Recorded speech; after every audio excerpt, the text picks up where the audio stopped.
Wah wah wah, alhamdulillah. Di tengah persiapan timnas Indonesia melawan Korea Selatan di Piala Asia U17, FIFA berikan kabar baik untuk fans Garuda. Fans Garuda harus simak ini, yang pasti bikin kalian bahagia saat mendengarnya. Nah ini nih, semoga bisa bantai Korea Selatan. Nova Arianto ungkap kesiapan pemain timnas Indonesia di Piala Asia U17. Ini dia persiapannya, yang pasti bikin kalian optimis menang lawan Korea Selatan. Nah ini yang ditunggu-tunggu. Ini dia doa Erick Thohir untuk timnas Indonesia U17.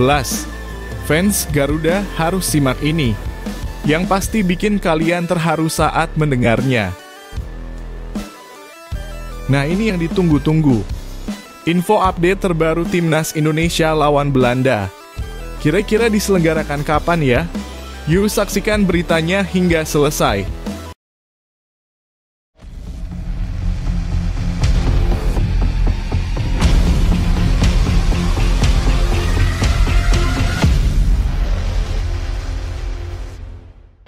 Mohon subscribe channel Timnasku Indonesia agar tidak ketinggalan informasi Timnas Indonesia.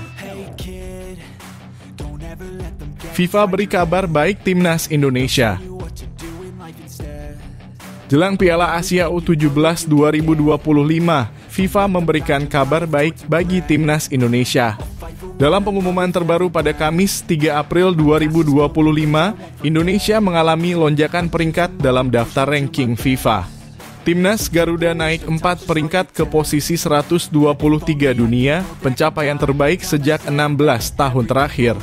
Sebelumnya, Indonesia terakhir kali mencapai posisi lebih tinggi pada Desember 2009, ketika berada di peringkat 120 dunia.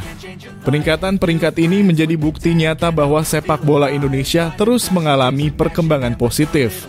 Kabar ini juga menjadi motivasi tambahan bagi Timnas Indonesia U17 yang akan menghadapi tantangan besar di Piala Asia U17.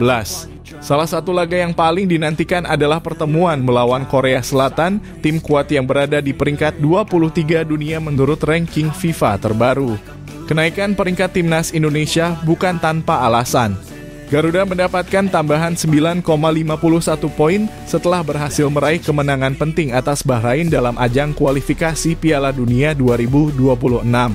Selain itu, Timnas Indonesia juga telah memainkan beberapa laga internasional lainnya, termasuk pertandingan di fase grup Piala AFF 2024, di mana Indonesia kalah 0-1 dari Filipina, serta pertandingan kualifikasi Piala Dunia 2026 melawan Australia yang berakhir dengan kekalahan 1-5. Meskipun demikian, kemenangan atas Bahrain menjadi faktor utama yang mendorong kenaikan peringkat Indonesia. Sementara itu, dalam daftar ranking FIFA terbaru, Jepang tetap menjadi tim terbaik di Asia dengan menduduki peringkat 15 dunia, diikuti oleh Iran di posisi 18. Dan Korea Selatan di posisi 23. Dari negara-negara Asia Tenggara, Thailand masih menjadi yang terbaik dengan peringkat 99 meskipun mengalami penurunan 2 peringkat dibandingkan edisi sebelumnya. FIFA juga mencatat beberapa perubahan besar di peringkat dunia. Myanmar menjadi tim dengan kenaikan peringkat tertinggi di Asia setelah naik 7 peringkat ke posisi 162. Sementara Bosnia dan Herzegovina mencatat penambahan poin terbesar dengan 24,16 poin. Sebaliknya, Irak mengalami penurunan terbesar dengan kehilangan 29,46 poin, diikuti oleh Guinea Bissau yang turun 8 peringkat. Peningkatan peringkat Timnas Indonesia tentu menjadi sinyal positif menjelang Piala Asia U17. Ini menjadi momentum yang harus dimanfaatkan untuk membuktikan bahwa Indonesia bisa bersaing di level Asia, termasuk melawan tim kuat seperti Korea Selatan. Kini tugas Timnas U17 adalah menunjukkan performa terbaiknya di lapangan dan membungkam keraguan dari berbagai pihak. Bagaimana menurut kalian? Apakah Timnas Indonesia mampu melanjutkan tren positif ini dan memberikan kejutan di Piala Asia U17? Tuliskan pendapat kalian di kolom komentar.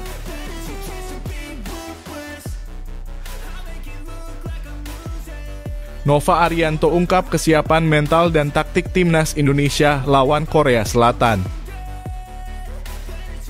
Kabar baik datang jelang laga sengit antara Timnas Indonesia U17 melawan Korea Selatan di Piala Asia U17 2025. Skuad Garuda Muda semakin siap untuk membuktikan diri dan memberikan perlawanan sengit kepada salah satu tim terkuat di turnamen ini. Dengan persiapan matang, semangat juang tinggi, serta strategi yang telah diasah selama pemusatan latihan, Indonesia optimis bisa memberikan kejutan. Pelatih Kepala Timnas U17, Nova Arianto, memastikan bahwa anak asuhnya dalam kondisi terbaik untuk menghadapi laga pembuka Grup C di Stadion Prince Abdullah Al Faisal, Jeddah, pada Jumat 4 April 2025. Setelah menjalani pemusatan latihan intensif di Dubai, Uni Emirat Arab, serta serangkaian laga uji coba melawan tim-tim tangguh seperti Cina, UEA, dan Iran, Timnas Indonesia semakin percaya diri dalam menghadapi tantangan berat melawan Korea Selatan. Nova Arianto menegaskan bahwa timnya telah memiliki taktik yang jelas dalam menghadapi duel ini. Setelah uji coba terakhir melawan Iran, kami fokus pada strategi yang akan diterapkan saat menghadapi Korea Selatan. Kami sudah siapkan taktik baik dalam bertahan maupun menyerang, ungkapnya. Keyakinan ini tentu menjadi angin segar bagi para pendukung Garuda Muda yang menantikan performa terbaik dari tim kebanggaan mereka. Korea Selatan memang diunggulkan dalam grup ini, namun bukan berarti Indonesia tidak punya peluang.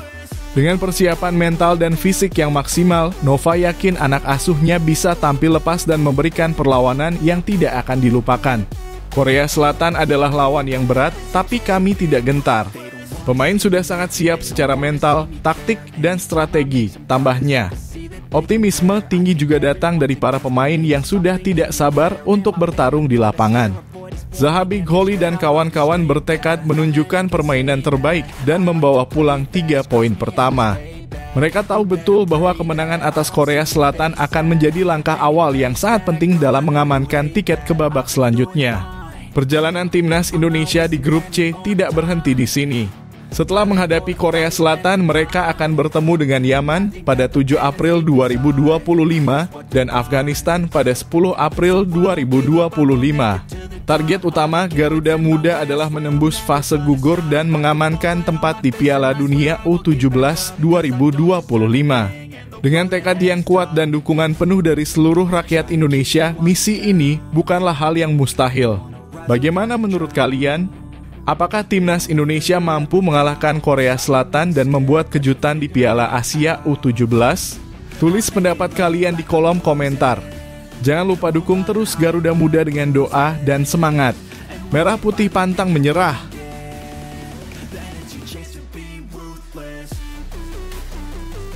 Doa Erick Thohir untuk Timnas Indonesia U17. Ketua Umum PSSI Erick Thohir berdoa agar Timnas U17 Indonesia tampil baik dalam ajang Piala Asia U17 2025. Turnamen ini akan berlangsung pada 3 April 2025 di Jeddah, Arab Saudi. Kita dukung dan doakan Timnas U17 agar bisa memberikan yang terbaik dan membawa Garuda ke panggung dunia, kata Erick melalui Instagram pada Rabu 2 April 2025. Doa dan dukungan dari masyarakat Indonesia tentu menjadi dorongan semangat bagi para pemain yang akan bertanding di kompetisi bergengsi ini.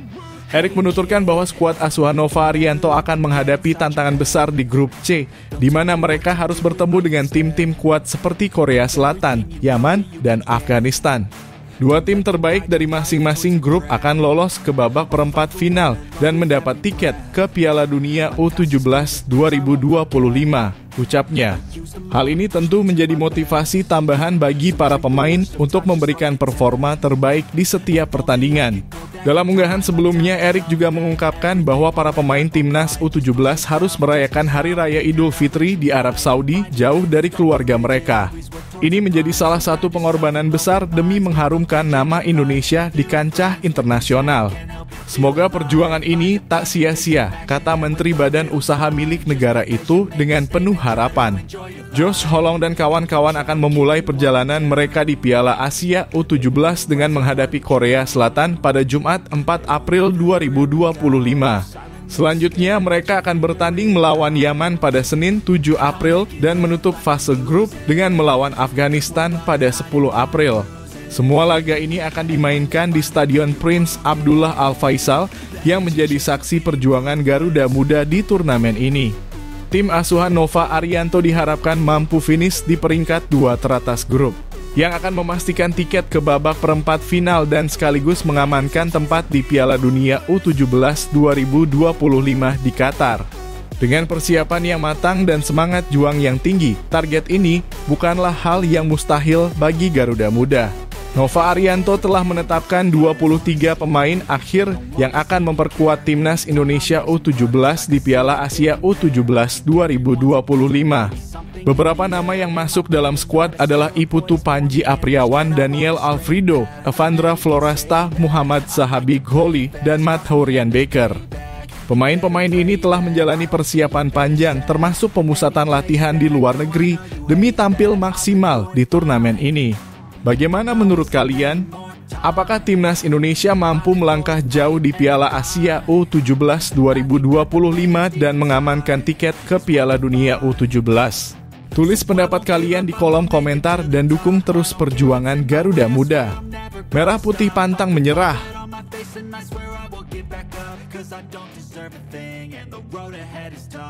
Timnas Indonesia agendakan uji coba lawan Belanda. Ambisi Timnas Indonesia untuk tampil di Piala Dunia 2026 semakin kuat. Demi meningkatkan kualitas permainan dan persiapan menghadapi laga krusial di kualifikasi, PSSI berencana menggelar laga uji coba melawan timnas Belanda. Hal ini sejalan dengan banyaknya pemain naturalisasi dan pelatih Indonesia yang berasal dari Belanda. Namun tantangan terbesar dalam merealisasikan laga ini adalah padatnya jadwal kedua tim.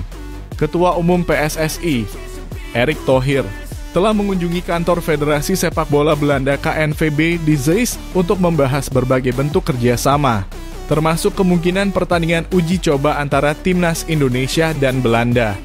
Rencana ini pun mendapat respons positif dari Sekretaris Jenderal KNVB Guits de Jong.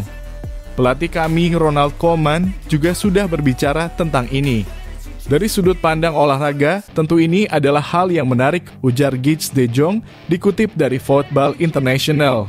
Namun ia juga menegaskan bahwa dalam waktu dekat, laga ini sulit untuk direalisasikan karena padatnya jadwal timnas Indonesia dan Belanda.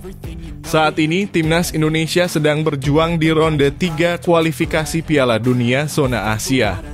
Dua laga penting melawan Cina pada 5 Juni dan Jepang pada 10 Juni akan menjadi penentu nasib Garuda untuk melangkah lebih jauh. Jika berhasil meraih poin maksimal, peluang Indonesia menuju Piala Dunia 2026 akan semakin terbuka lebar. Di sisi lain, Belanda juga memiliki agenda padat dalam kualifikasi Piala Dunia Zona Eropa. Setelah tampil di UEFA Nations League, De Orange kini tergabung dalam grup G bersama Polandia, Finlandia, Lituania, dan Malta. Pada Juni nanti, Belanda akan melawan Finlandia dan Malta dalam upaya mengamankan tiket ke turnamen terbesar di dunia tersebut. Meski begitu, rencana uji coba melawan Belanda tetap menjadi salah satu proyek ambisius PSSI. Indonesia pernah bertemu dengan Belanda dalam laga persahabatan di Stadion Gelora Bung Karno pada tahun 2013. Kala itu, Garuda yang diperkuat Boaz Solosa dan Greg Nwokolo harus mengakui keunggulan Belanda dengan skor 0-3. Arjen Robben dan Siem de Jong menjadi mimpi buruk bagi lini pertahanan Indonesia. Jika pertandingan uji coba ini benar-benar terrealisasi, bukan hanya akan menjadi ajang pembuktian bagi timnas Indonesia, tetapi juga momentum untuk mengukur sejauh mana perkembangan skuad Garuda setelah mendapatkan sentuhan pelatih dan pemain berdarah Belanda. Bagaimana menurut kalian? Apakah timnas Indonesia siap menghadapi timnas Belanda dalam laga uji coba? Tulis pendapat kalian di kolom komentar.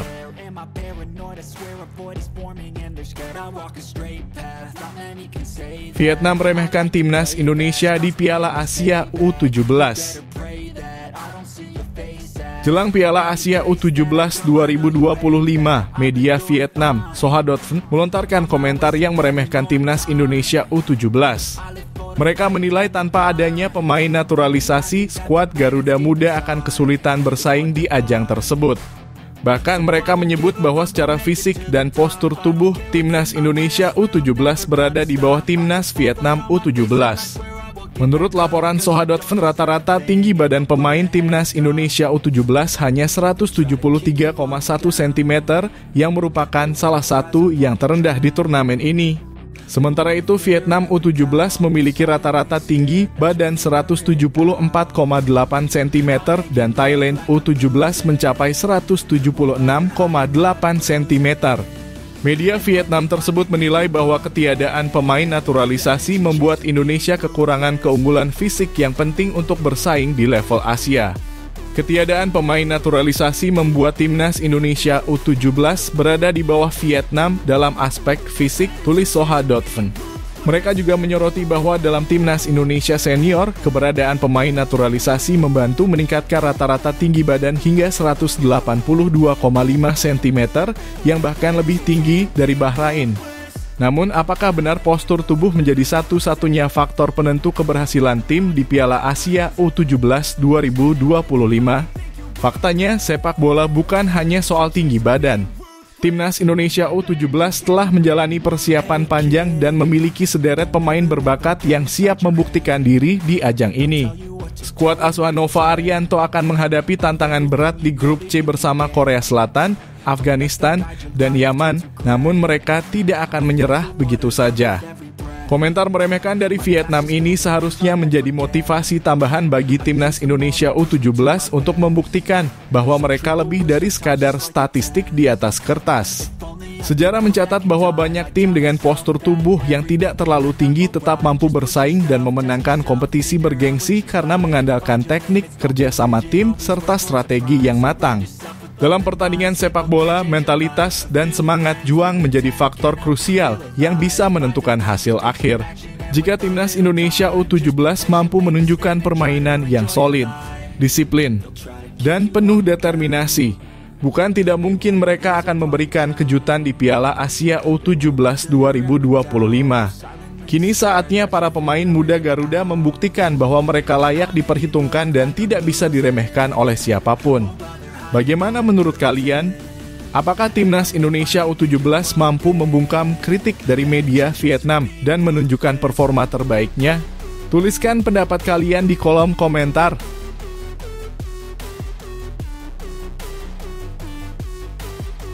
Shin Tae-yong diberitakan kembali ke Timnas Indonesia. Pada 1 April 2025, kabar mengejutkan tentang kembalinya Shin Tae-yong ke Timnas Indonesia sempat menghebohkan publik sepak bola tanah air. Beberapa akun fanbase Timnas Indonesia di Instagram termasuk @bolabobol mengklaim bahwa Shin Tae-yong telah diangkat sebagai Direktur Teknik PSSI. Dalam narasi yang beredar, disebutkan bahwa kabar tersebut dikonfirmasi langsung oleh anggota Exco PSSI, Arya Sinulinga, dan Shin Tae-yong dikabarkan akan mulai bekerja efektif pada pertengahan April 2025. Pemberitaan ini tentu saja langsung menarik perhatian para pecinta sepak bola Indonesia. Pasalnya, Shin Tae-yong adalah sosok yang telah memberikan banyak perubahan positif bagi Timnas Indonesia selama masa kepelatihannya. Namun dalam laporan tersebut juga disebutkan bahwa peran baru Shin Tae-yong bukanlah sebagai pelatih Timnas Indonesia, melainkan bertugas dalam pengembangan sepak bola nasional secara keseluruhan. Sebagai Direktur Teknik, tugasnya dikabarkan mencakup berbagai aspek penting, seperti menyusun strategi jangka panjang untuk Timnas Indonesia di semua kelompok umur, mengawasi sistem pemantauan dan pengembangan pemain dari usia dini hingga senior, serta membantu koordinasi antar pelatih Timnas agar ada kesinambungan dalam filosofi permainan. Selain itu, ia juga disebut-sebut akan bertanggung jawab dalam menyusun roadmap untuk meningkatkan level sepak bola Indonesia di kancah internasional. Namun setelah berita ini menyebar luas dan menjadi viral, kebenarannya mulai dipertanyakan. Banyak netizen yang curiga bahwa informasi tersebut hanyalah prank April Mop. Beberapa komentar yang beredar di media sosial bahkan menyatakan kekecewaan karena sempat percaya dengan kabar tersebut. Salah satu netizen berkomentar April Mop, "Kalau memang Shin Tae-yong benar-benar kembali walau sebagai Dirtek PSSI, Ada satu pertanyaan saya. Apakah akan dipecat lagi saat sudah sukses? Tak lama setelah berita ini viral, Arya Sinulinga akhirnya memberikan klarifikasi bahwa kabar tersebut tidak benar. Ia secara langsung mengomentari salah satu unggahan Instagram yang menyebarkan berita itu dan memastikan bahwa Shin Tae-yong tidak kembali ke PSSI dalam kapasitas apapun. Dengan demikian, bisa dipastikan bahwa berita tentang kembalinya Shin Tae-yong ke timnas Indonesia hanyalah prank April Mop semata. Meskipun demikian, banyak penggemar sepak bola Indonesia yang tetap berharap agar Shin Tae-yong benar-benar kembali suatu hari nanti. Sosoknya dianggap sebagai pelatih yang memiliki pengaruh besar dalam perkembangan sepak bola nasional. Bagaimana menurut kalian? Apakah kalian ingin Shin Tae-yong benar-benar kembali untuk membangun sepak bola Indonesia? Tulis pendapat kalian di kolom komentar.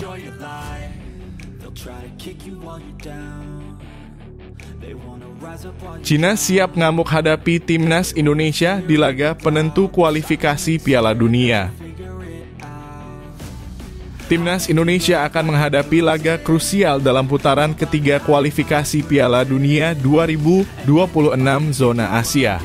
Pada 5 Juni 2025, skuad Garuda akan menjamu timnas Cina di Stadion Utama Gelora Bung Karno (SUGBK) Jakarta. Laga ini menjadi kesempatan emas bagi Indonesia untuk mengukuhkan posisi mereka dan mengubur harapan Cina yang tengah terpuruk. Timnas Cina datang dengan kondisi yang kurang menguntungkan. Mereka baru saja mengalami 2 kekalahan beruntun, yakni 0-1 dari Arab Saudi dan 0-2 dari Australia. Dengan hanya 6 poin dari 8 pertandingan, posisi mereka di dasar klasemen grup C semakin mengkhawatirkan. Harapan mereka untuk melaju ke babak berikutnya semakin menipis, sehingga laga melawan Indonesia menjadi kesempatan terakhir untuk menjaga peluang lolos. Media Cina 163 menyoroti pentingnya pertandingan ini bagi timnas Cina. Dalam salah satu artikelnya, mereka menyebut bahwa jika Cina ingin mempertahankan asa, 3 poin di Jakarta adalah harga mati. Di babak selanjutnya, timnas Cina akan bertandang ke Indonesia yang memiliki tim naturalisasi yang kuat. Meraih 3 poin adalah hasil ideal untuk menjaga harapan bersaing di grup C, tulis media tersebut. Namun, jika Cina gagal menang, peluang mereka akan benar-benar habis. Hasil imbang saja sudah cukup untuk memastikan mereka tersingkir lebih awal, apalagi jika mengalami kekalahan. Jika timnas Cina kalah dari Indonesia, mereka akan tersingkir 1 putaran lebih awal dan harus mulai mempersiapkan diri untuk kualifikasi Piala Dunia 2030 tanpa daya. Lanjut artikel dari 163. Secara historis, Cina memang lebih unggul dari Indonesia. Dalam 16 pertemuan terakhir, tim naga telah meraih 12 kemenangan, sementara Indonesia hanya 3 kali menang dengan 1 kemenangan terjadi dalam kualifikasi Piala Dunia 1957. Meski begitu, timnas Indonesia kini telah berkembang pesat. Dengan hadirnya pemain-pemain keturunan dan bimbingan pelatih kelas dunia, performa Indonesia meningkat drastis dibanding beberapa tahun lalu. Menariknya, total nilai skuad Indonesia saat ini lebih dari 2 kali lipat dibandingkan timnas Cina. Ini menunjukkan adanya kesenjangan kualitas yang semakin besar antara kedua tim. Media Cina pun mengakui bahwa mengalahkan Indonesia bukanlah tugas yang mudah. Hasil yang paling mungkin adalah imbang, mungkin 1-1, prediksi 163. Cina masih memiliki peluang untuk lolos, tetapi mereka harus menang melawan Indonesia dan Bahrain di laga terakhir. Selain itu, mereka juga berharap Indonesia dan Bahrain mengalami kekalahan dalam pertandingan tersisa. Skenario ini cukup sulit terjadi, tetapi masih memungkinkan. Laga ini dipastikan akan berlangsung sengit. Akankah timnas Indonesia mengamankan 3 poin dan semakin mendekati putaran berikutnya? Atau justru timnas Cina yang mampu bangkit dan mencuri kemenangan di Jakarta? Tulis pendapatmu di kolom komentar.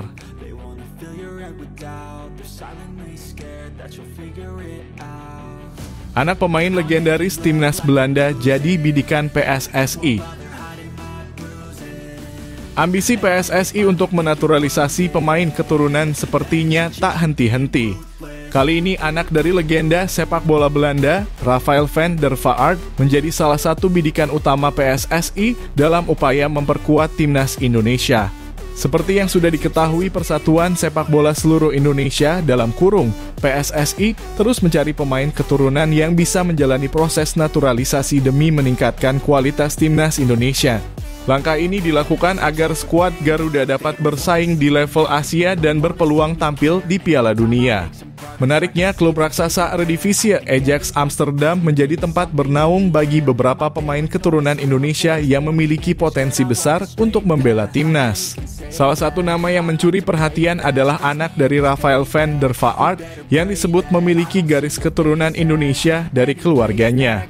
Ajax Amsterdam memang dikenal sebagai salah satu akademi sepak bola terbaik di dunia yang telah melahirkan banyak pemain hebat. Tidak heran jika PSSI mengalihkan perhatiannya ke klub ini untuk mencari talenta yang bisa memperkuat timnas Indonesia di masa depan. Salah satu pemain muda keturunan Indonesia yang saat ini bermain di Ajax adalah Rian van de Pavert. Bek berusia 19 tahun ini baru saja mendapatkan kontrak profesional dari Ajax dan saat ini bermain untuk Ajax U19. Dengan usianya yang masih muda dan pengalaman bermain di klub sebesar Ajax, Rian bisa menjadi aset berharga bagi timnas Indonesia. Rian van de Pavert memiliki darah Indonesia yang cukup kental. Leluhurnya berasal dari Medan, Yogyakarta, dan Surabaya. Hal ini membuatnya memenuhi syarat untuk menjadi bagian dari skuad Garuda melalui proses naturalisasi. Dengan semakin banyaknya pemain keturunan yang bermunculan dan berpotensi membela timnas Indonesia, langkah PSSI ini tentu akan memicu perdebatan.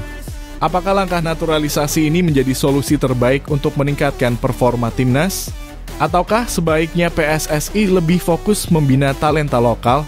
Bagaimana menurut kalian? Apakah Rian van de Pavert dan pemain keturunan lainnya layak untuk memperkuat timnas Indonesia? Ataukah ada nama lain yang lebih pantas membela Garuda? Tulis pendapat kalian di kolom komentar dan mari berdiskusi.